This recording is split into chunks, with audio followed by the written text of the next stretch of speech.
मधुसूदन राव द्वारा रचित कविता प्रभात। पाहिला अंधार रजनी उठ उठ बालके, नवीन प्रभात समय एबे गाओ पुलके।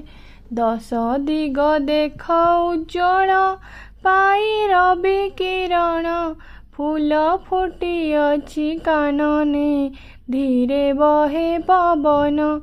थिले अचेतन निद्रारे सर्वे धरणीवासी, कि मंत्र पढ़िला प्रभात केउ देशरु आसी।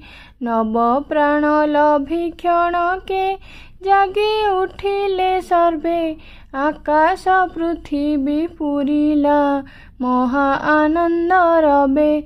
विहंगे गाइले संगीत आहा कि मनोहर, से गीत श्रवणे हृदय नाची उठे मोहर।